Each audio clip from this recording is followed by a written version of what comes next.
ZEE5 app download करें और देखें पूरा एपिसोड बिल्कुल फ्री।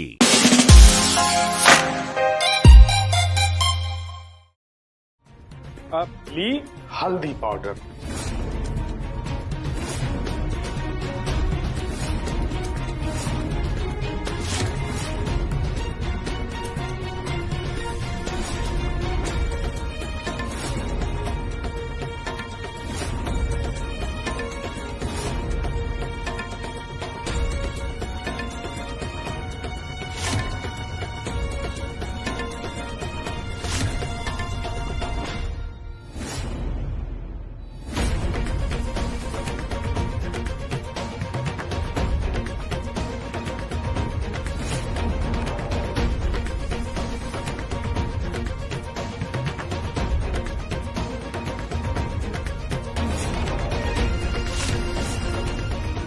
निम्मन से बनाला ले अपन प्यार मिला के।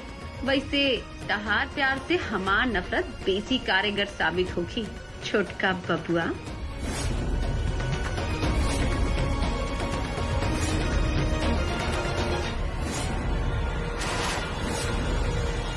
बन गई मर्द।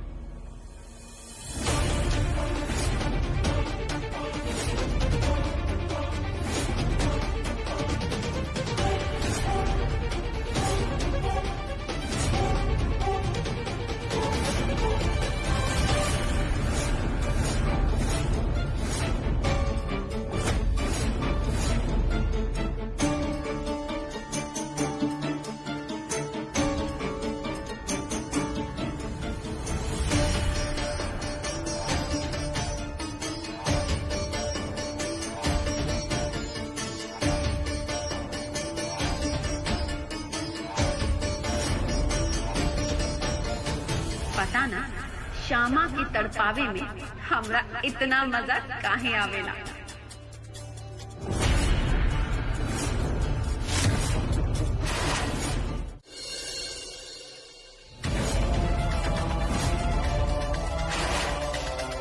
श्यामा,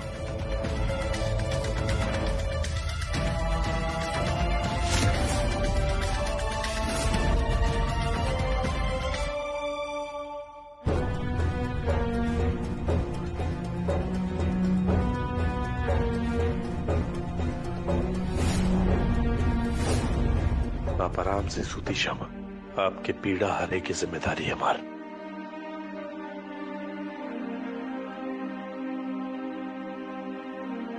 आप आराम से सोचें श्यामा, आपके पीड़ा हरे की जिम्मेदारी हमारी।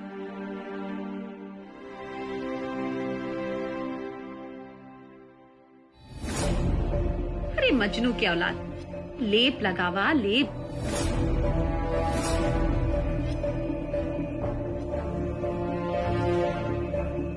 पैर उठाएं।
का भाई एक का बना के ले आई बानी आप? अरे जी आप कहले रही हूँ है। फिर ये मिर्चाई जैसे काहे जला था हमरा? मिर्चाई? अरे आपके दिमाग खराब हो गए का? हाँ, अब जब जलन हमरा होता तो दिमाग कोई दूसरा के खराब होता का? जरूर आप कुछ गलत चीज मिला दे बानी। अब अंगुरी भी जले के शुरू हो गई हमार। सवाल ही नहीं खे श्यामा, जे चीज आप कहले रहनी उहे मिले बानी। तेरी जलन काहे होता? इन मिर्चाई जैसा कर मतलब बा अगर मिर्चाई ना तो मिर्चाई वाला हाथ से ही बनैले होगा भाभी घोल। क्षमा, जलन के गुस्सा में बेसी मत बोले। हम का पागल बानी कि कौन चीज कहाँ मिलावल जाला, कौन चीज के कहाँ इस्तेमाल करी जाला, इतना नहीं पता हमरा के। का मालूम बा आपके ई गांव घर के नुस्खा और दवाई के बारे में का मालूम बा? 2-4 नुस्खा सीख के खुद के डॉक्टर न समझी। का मतलब बात के? मतलब ई बा कि आप जब पैर में इतना लागल बा, दुखाता, चले के नहीं खे हो तो आराम करी ना, सुती। और दुनिया भर के जे काम पड़ल बा ओकरा ऊ के करी? पहले चाय, सुबह के नाश्ता और फिर दोपहर के खाना, पूजा पाठ, ओकर बाद आज मीरा आई। पढ़ाई शुरू होके जाता आज हमारे। सूते से काम ना चली। काहे ना चली? घर में दूसरा लोग नहीं खेगा कि अकेला पूरा घर की जिम्मेदारी खाली आप ही के कांधा पे बा। अरे बड़का भैया, मझला भैया कलकत्ता गए बाने बिजनेस डील खातिर। बड़की भौजी, मझली भौजी फ्री बानी। एक दिन कौ सकेली नाश्ता पानी के जुगाड़। अरे इकरो बड़का बात नहीं खे। देखी, घर में सबसे छोट बानी हम और ऊ नाती हमार जिम्मेदारी। क्षमा, ये दुनिया बहुत स्वार्थी बा। जितना भी आप जिम्मेदारी लेवे की कोशिश करबो ना, ओकर डबल जिम्मेदारी आपके माथा पे लाद दी। तो एक दिन 2 दिन आराम कर ले, चुपचाप सोच जाए। आओ।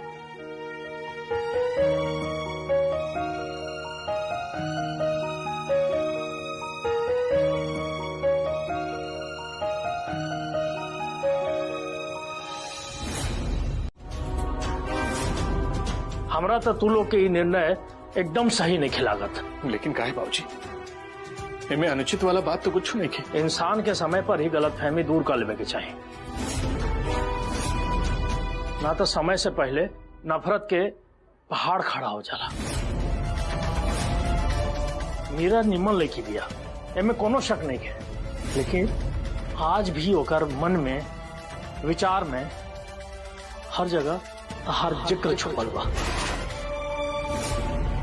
काहे कि तू तारा आज भी पसंद करेली। लेकिन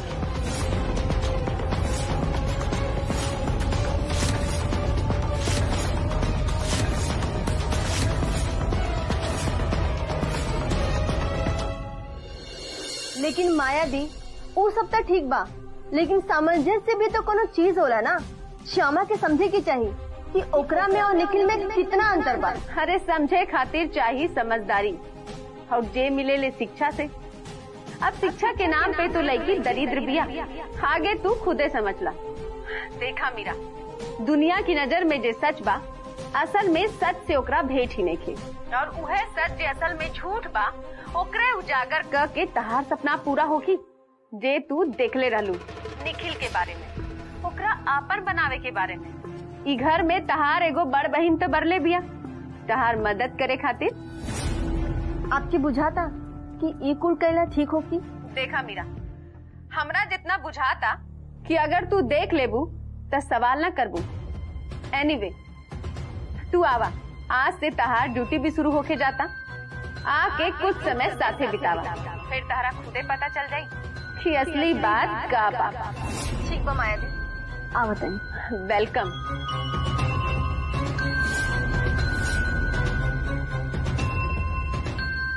आधा काम तो हो गई, अब आधा बाकी बा, उहो पूरा हो जाई। ओम शांति। देखो बेटा, इंसान के पानी के तरह चरित्र बनावे के चाहिए, जे अपन रास्ता खुद बना लेवेला। पत्थर के तरह ना, जे दूसर के भी रास्ता रोक देवेला। मीरा के दोबारा से घर में बुला के तो लोग बहुत बड़ गलती करत रहा। काहे कि अभी ओकर चरित्र पत्थर लेखा हो गई बा। गलती ओकर नहीं खे, ओकर उम्र के गलती बा। लेकिन एकर खामियाजा छोटकी दुल्हन के भोगते पड़ी।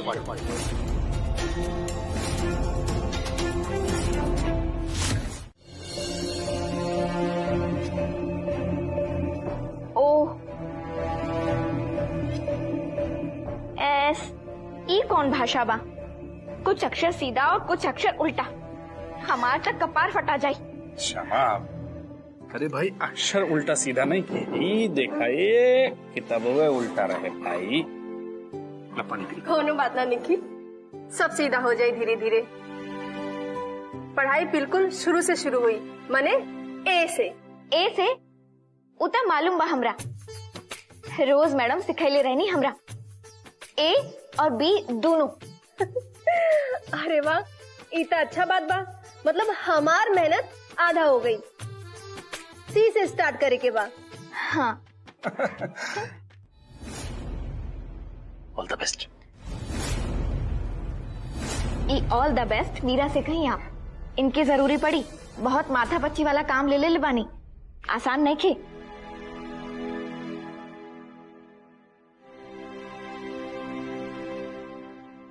ई कौन नया सेंट बा? पहले तक कबऊ ना लगेले रहनी आप।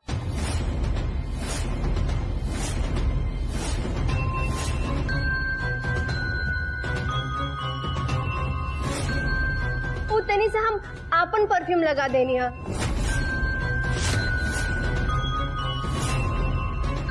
निखिल की एकर खुशबू बहुत पसंद आई, हाँ ना निखिल? आज भी होकर मन में, विचार में, हर जगह हर जिक्र छुपल बा। काहे कि तू तारा आज भी पसंद करेली निखिल।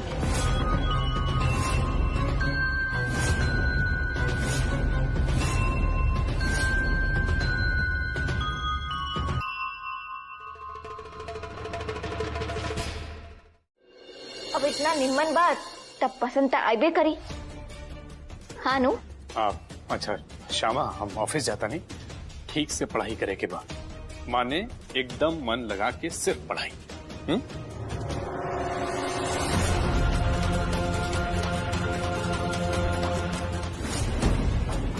ध्यान से। Bye, thank you. बाय।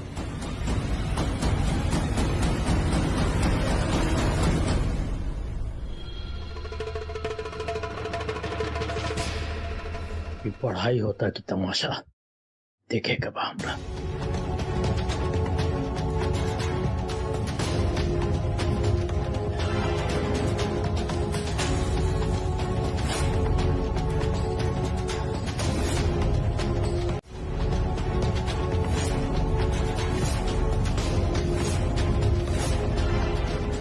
मतलब समझौता, मतलब कि जे तू कहलू है भाग्य भरोसे, अब वो पलटी ना तो लोग मन मार के मान ही ले बेले। और स्वीकृति माने निखिल अब तहरा आपन जिंदगी में हंसी खुशी से मान ले बा। कोनो दूसरा शिक्षित लड़की से ब्याह करे के आपन इच्छा त्याग की।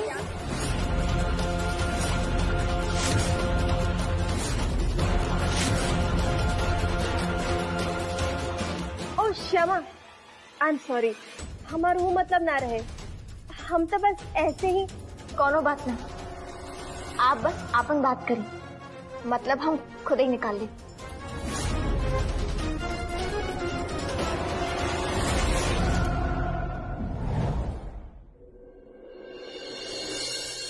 हेलो, का हाल? जी सब ठीक। कहाँ बात हार शिकार? एकदम मुट्ठी में बा, मुक्ति के इंतजार में बा बेचारा।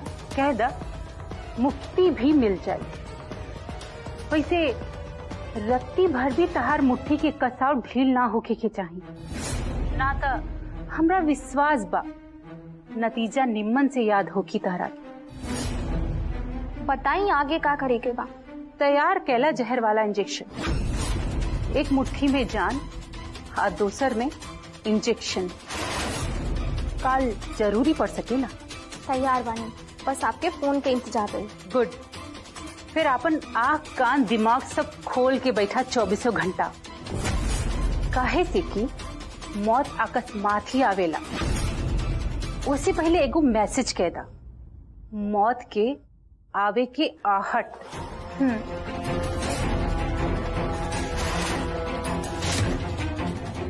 का करी, मजबूर बानी अपन ममता से। श्यामा, बाहर जाए के सोचिहा भी मत आपन क्षमता से। राधे राधे।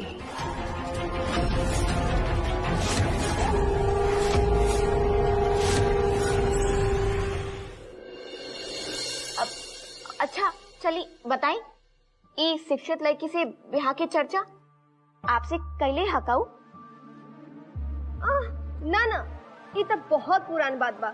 जब हम और लेकिन साथे अमेरिका में पढ़त रहनी, उस समय लेकिन हमेशा एक बात कहते रहे कि हम आपन जैसे लड़की से ब्याह करब।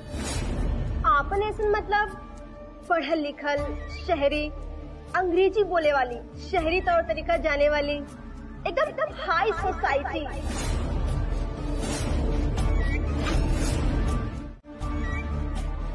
श्यामा, का भाई? श्यामा, दिल पे मत ला। सुना, तू बस अपन ध्यान पढ़ाई पे दा। देखा फिर हम तके कैसे निखिल के लायक बना देता नहीं। अब केहू माई की पेट से थोड़ी ना सीख के आवेला सब कुछ।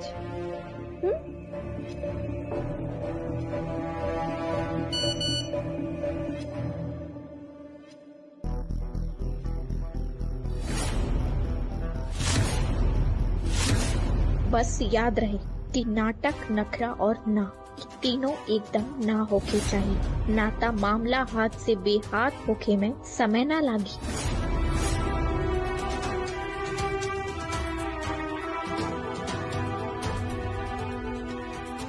का बात बा? 5 मिनट की छुट्टी चाहिए हमरा। अरे तई स्कूल के छोट बच्चे जिसन काहे बोलत हूँ? एक्सक्यूज मी बोल के चल जा। Excuse me. ओके। श्यामा, का हो? का हाल समाचार बा? भौजी यही जाके छोड़ी, आपन बताई जे काम कहले रहनी उ भइल कि ना? उ नर्सिया वाला नु?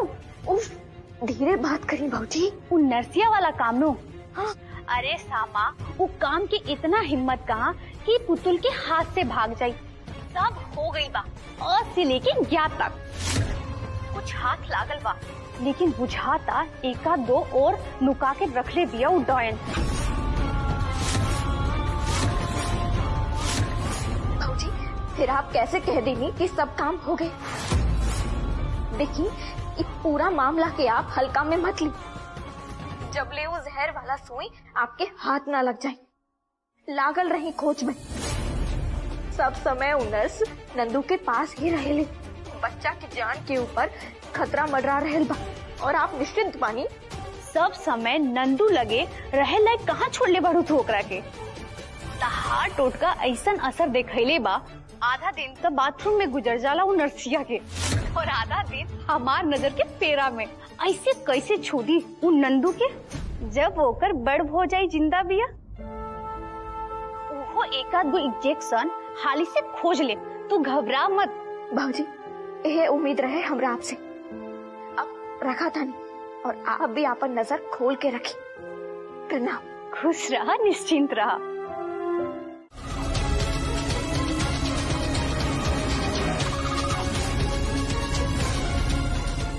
अरे बाप रे, ये क्या करती है?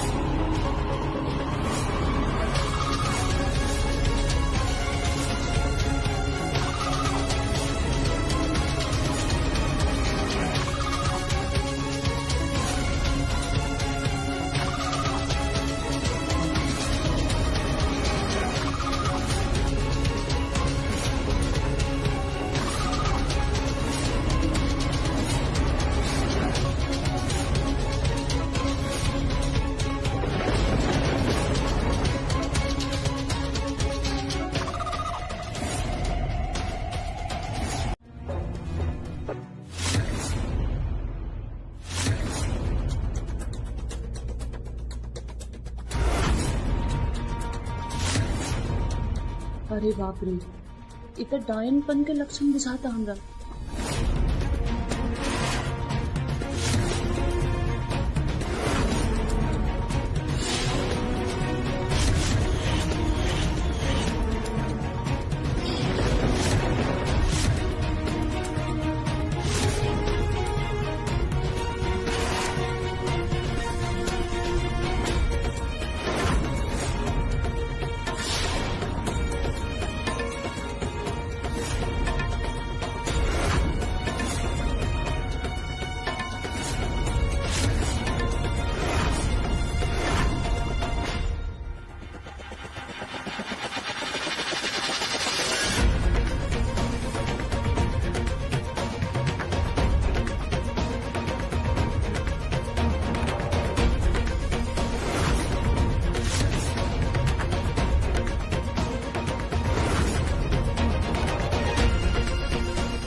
बाप रे, देखे में तो पढ़ा लिखा सही और लक्षण डायन वाला।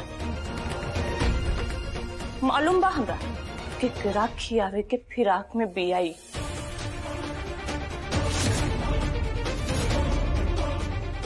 हमार नाम भी बिजली बा, कारण तब पता लगा के रहा।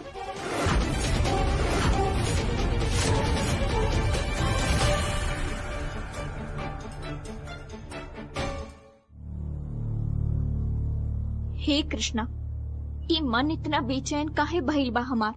ना, कुछ बात ता जरूर बा।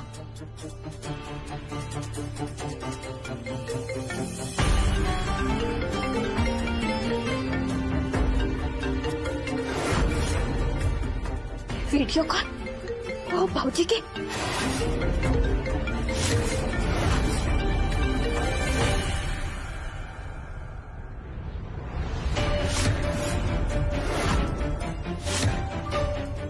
गुरुमा, आप ओहेजा कैसे?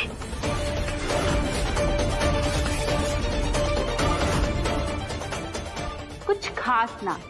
अब रूपा तो हर घरे चल गए रही रहे खातिर, तो हम सोचनी कि अकेले का करी, तो चले नहीं है नंदू साथे रहे। का करे के बा हमरा? और कुछ ना, बस इशारा पे नाचे के बा।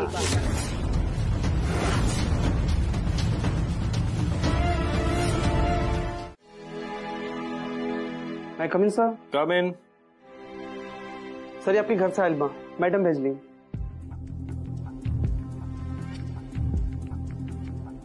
Madam, thank you. देखी था का भेजले बनी हमार मैडम।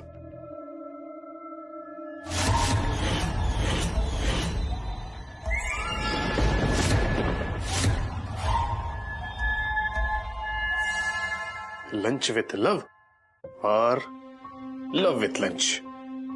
सही भाई, इतना रोमांटिक हो गई बानी वहां श्यामा, लेकिन पढ़ाई लिखाई छोड़ के सब करे की क्या जरूरत रहे भाई। चलो कोनो बात नहीं की, जब घरे लौटब तो साथ मिलके खाई जाए।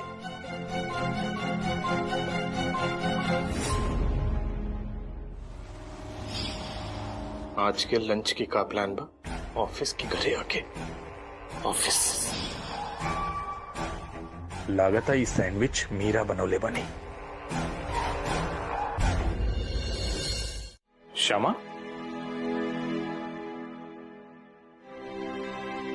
सवेरे से लागल बनी आप लोग, काहे? अब जब पढ़ाई के ठान ले बानी, तब का सवेरे और का सांझ। अच्छा रखा ही सब नीचे। ये बतावा कि यह होत रहे कुछ खान पान भी भाई? सवेरे नाश्ता कैले रहनी। अभी कितना बजा था? का बेवकूफी बा श्यामा। अरे पढ़ लिख के शिक्षित इंसान बने के बाद, कोनो साहित्यकार ना कि एक ही दिन में पोथी पत्र रटने के बाद। मीरा, ये कहा, ये कौन बेवकूफी आप? इतना भार ला देबू तो बेहोश हो जाई।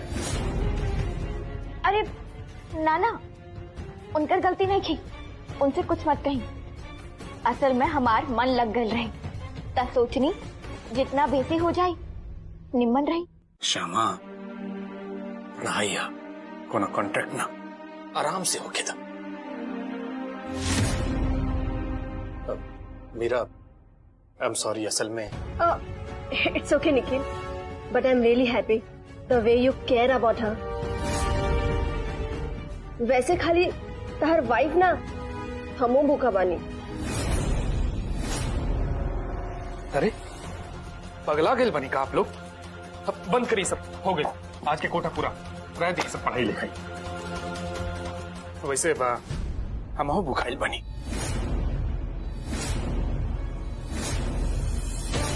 उतना सैंडविच खैलेस ना। हे भगवान, मतलब हमारा सारा मेहनत पानी में मिल गई। What? मतलब तू भी कुछ ना। वैसे जेकर इतना सुंदर मेहरारू और इतना जिगरी दोस्त भूखल होगी, भाई मर्द बानी, इतना कंट्रोल तो हम कर सकेली, इतना ज्ञान बा हमरा अंदर। वैसे हमरा अंदाजा रहे कि श्यामा अब तक फ्री हो गई होगी, लेकिन जेकर नाम ही अंदाजा बा, ओकर का भरोसा भाई। अच्छा मीरा, एक काम करा, तुझे काल भेंट होगी। ओके, अच्छा आप खा पी के तनी आराम करिए। हाँ श्यामा, चला रूम में, चला हाथ मुंह धोला, कुछ खा। आराम से आराम से आराम से।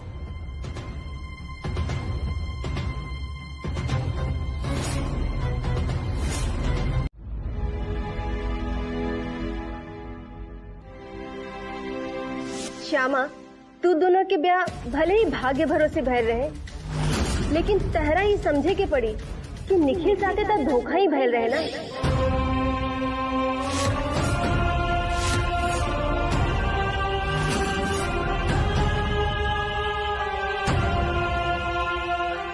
ओकर ब्याह अगर ऐसे लड़की से हो जाए जे अंग्रेजी बोले के तो दूर, पढ़े और लिखे में भी फिसदी बिया, तब का बीती ओकरा ऊपर।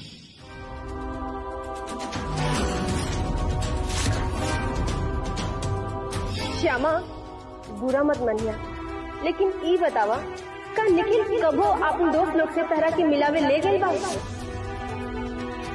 जहाँ तक हमरा मालूम बा, निखिल के फ्रेंड सर्कल के त इहो नहीं के मालूम कि वो शादीशुदा बा।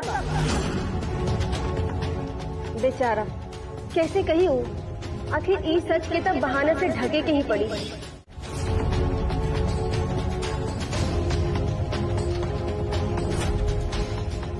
मतलबी दुनिया में बिना मतलब के कोनो रिश्ता ना बनेला। जैसे पेड़ सूख जाए के बाद पक्षी कुल भी आपन बसेरा उजाड़ के हरा भरा पेड़ खोज ले बेले, फिर हमरा जैसे गंवार लड़की के आप एक कैसे रिश्ता में बांध दी कृष्णा। बहुत अन्याय करने वाली आप इनके साथ, बहुत ज्यादा अन्याय। फिर भी वो सज्जन इंसान ये रिश्ता निभावता, आपन कलेजा पर पत्थर रख के, आपन मन और इच्छा मार के। बस बहुत हो गई, अब और ना। आज हम आपके फैसला की चुनौती देवे जाते हैं। जेकर हिस्सा के जे भावकरा मिले ही चाहिए। वैसे हमारा अंदाजा रहे कि श्यामा अब तक फ्री हो गई होगी, लेकिन जेकर नाम ही अंदाजा बा, ओकर का भरोसा भाई। अच्छा मीरा, एक काम करा, तुझे काल भेंट होगी। श्यामा नहाइया, कोनो कॉन्ट्रैक्ट ना, आराम से होके था। हाँ श्यामा, चला रूम में, चला हाथ में धोला, कुछ खा। आराम से आराम से आराम से।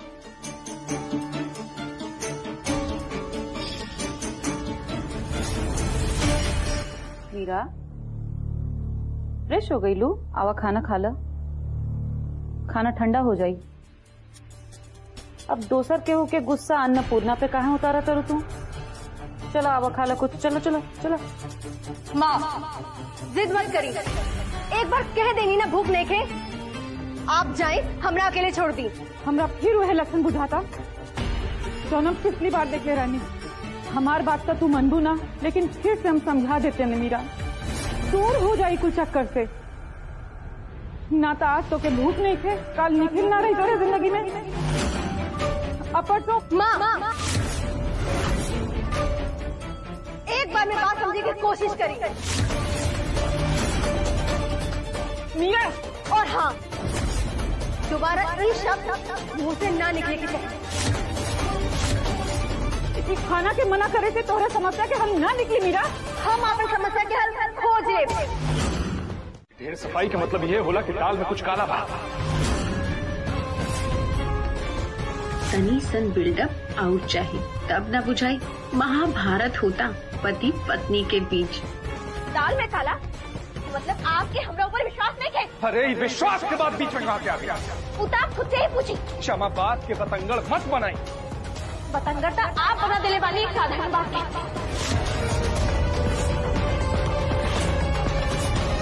क्या मतलब हमारे फोन में ताजा करे के?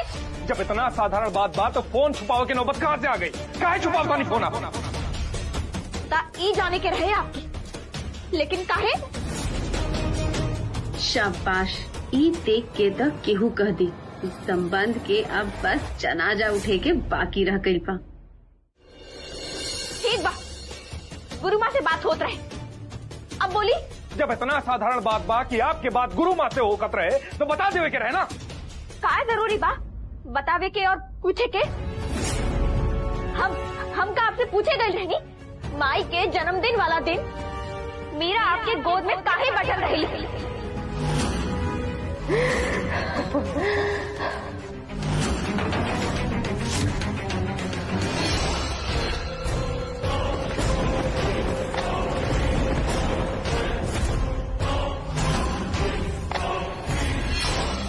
हम का आपसे पूछे गए रहनी कि काहे आप गेम में मीरा के आपन पार्टनर बनैले रहनी।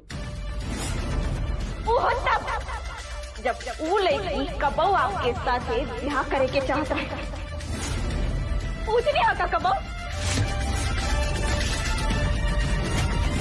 क्षमा ढेर बकवास ना करी। दिमाग ठीक बात के इका उठ पटा। हमार दिमाग एकदम ठीक बा। ना तो सब कुछ मालूम होके के बाद भी का ऊ लड़की के साथे हम ट्यूशन पढ़ते ई बा हमार विश्वास और वो विश्वास जे हम आंख मूंद के आपके ऊपर कहले भाई। आप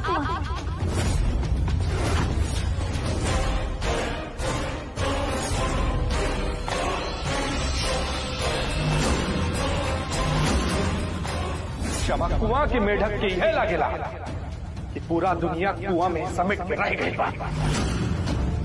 वो है हालत आपकी बात। तनी कुआं से बाहर निकल के झांक के देखी समझ में आई आपकी सच्चाई। डिस्कस्टिंग।